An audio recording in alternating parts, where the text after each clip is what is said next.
So working on any project with ADHD can be a challenge, but when it comes to long-term projects, things can completely get out of hand. ADHD can cause missed deadlines, broken promises, chaos, exhaustion, and burnout. And this is exactly what happened to me. In this video, I'm going to break down how ADHD can have an impact on creating long-term projects and some of the things that I've learned when trying to tackle them. If you're new here, my name's Chris and I'm a creator with ADHD, and I help fellow busy brains learn the tools to finally get shit done. So like a lot of ADHDers, a few years ago, I decided to start a new project, and that project was creating a feature-length animated movie called Synth Squad. I anticipated it would take around 6 to 12 months. Boy, was I wrong. It does not take 6 to 12 months to make a feature-length animated movie. That was 10 years ago.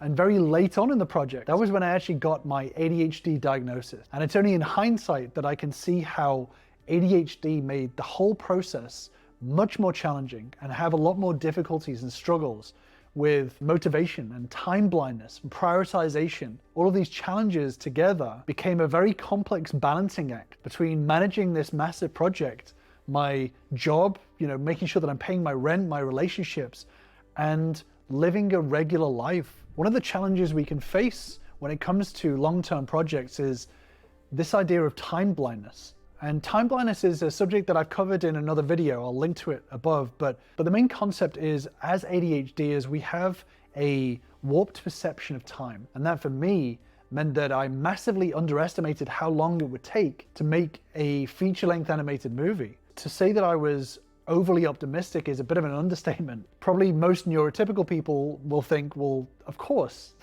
that's never going to happen. That's a ridiculous overshoot. But to me at the time, it felt like a reasonable idea because of this time blindness that us ADHDers experience. The other challenge that can happen is this perfectionism idea.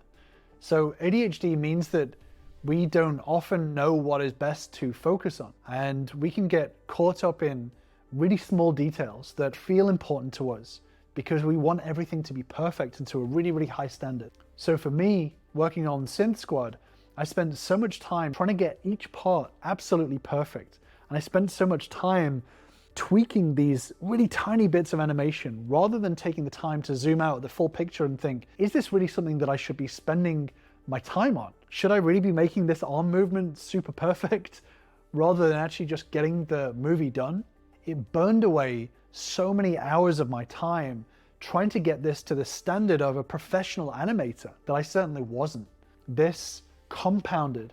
I became further and further away from that 6 to 12 month deadline that I'd set for myself, and the stress got to such a level that it became overwhelming to work on, and it drove my perfectionism even more.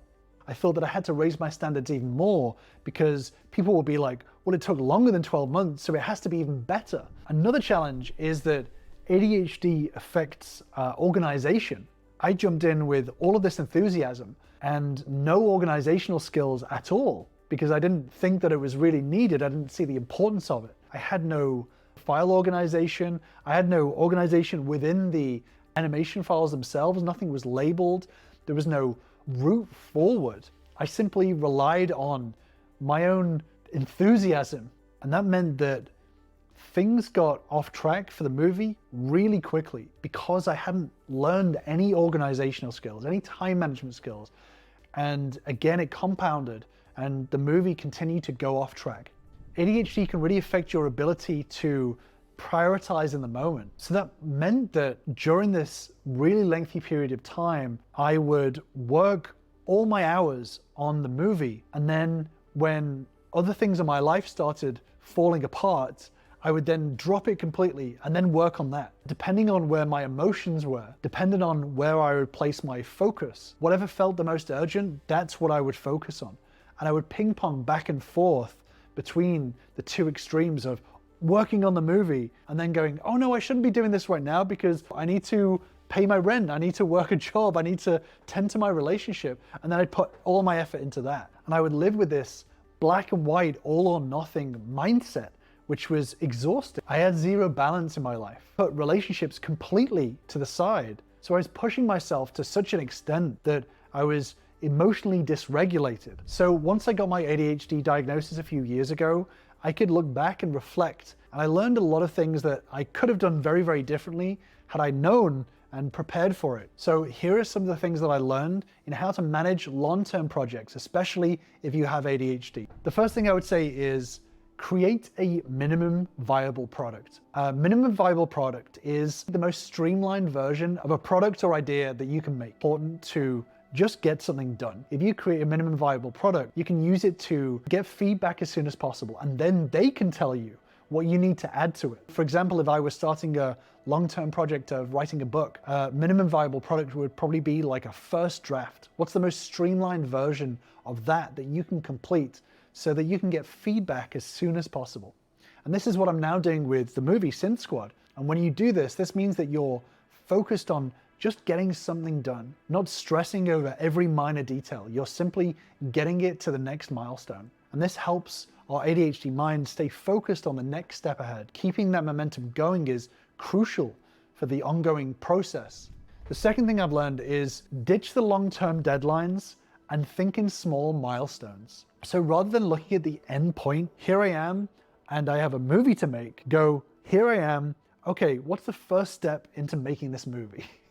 And taking it step by step. So for example, if you're making an indie game, rather than saying, I've got to get this game made in 12 months, think to myself, this first stage is going to be approximately 3 weeks, and the next stage after that is maybe another 3 weeks. Break it down into chunks so that you are constantly focused on micro goals and micro milestones and micro deadlines, rather than this big overwhelming mountain ahead of you. Because if you're looking at it as one amorphous blob of task, then it becomes a much bigger challenge rather than smaller micro challenges along the way. With ADHD, our minds thrive with having some sort of urgency ahead of us. A deadline is good, but a deadline that's a year ahead is not going to work. But if you have a small deadline for a small part, a small section of the project, that drives the urgency and means that we're constantly moving, keeping that momentum going. ADHDers react very well to urgency, and actually this is where we can really shine. Another thing that I've learned is learn to delegate. ADHDers are really bad at asking for help. We can build up this idea that getting help from people means that we're somehow less capable as human beings. You know, doing something all by yourself is really, really hard. If it's possible, I know it's not always possible, but it's important to seek help from others. It doesn't necessarily mean you have to spend money on hiring professionals, but there are more support systems around you than you realize. Friends, family, other creators can help. Along the way, a lot of people offered to help. I turned it all down. And in hindsight, I could have actually had a lot of help along the way from a lot of enthusiastic, well-meaning people, talented people that I actually turned away. So now I'm in a position where I delegate out some of the tasks. I do have help. And what I've learned is that the more that I'm open to help means that the load of this bigger task ahead of you is lightened.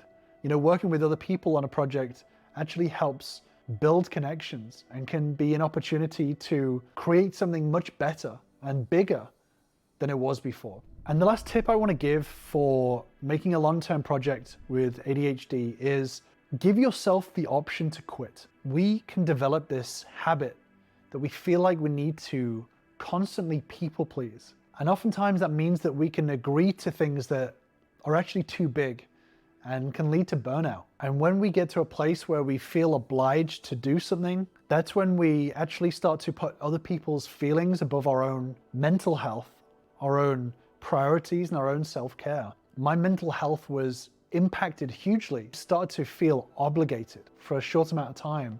My enjoyment went down, and then my work on it suffered. I stopped enjoying it, and I sat and asked myself, should I continue with this or should I quit?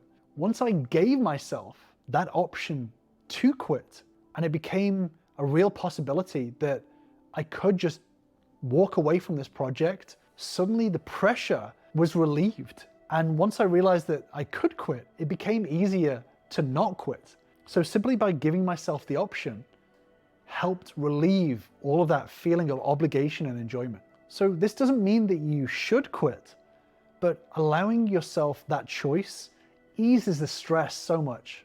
It's a reminder that you're choosing to do this project, not being forced to do it. It means that today I'm choosing not to quit, but I do have a choice every single day. I could quit, I could quit today and walk away in order to make sure that I'm looking after myself. And every hour I spend on it is something I choose to do and I enjoy it. And now that I enjoy it, it means the work that I do is much better because I'm doing it because I want to do it, not because I feel forced and not because I feel obligated. I'm more excited about it than ever.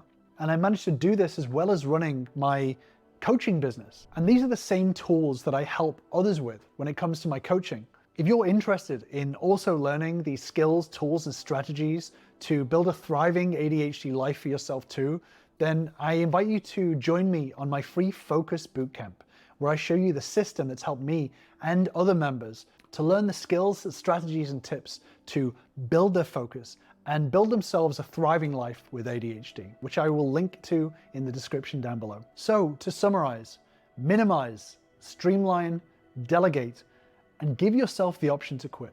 I really want to know from you, have you had experience with working on a long-term project with ADHD? And if you have, then let me know what you struggled with and let me know any tips that you felt helped you overcome that struggle.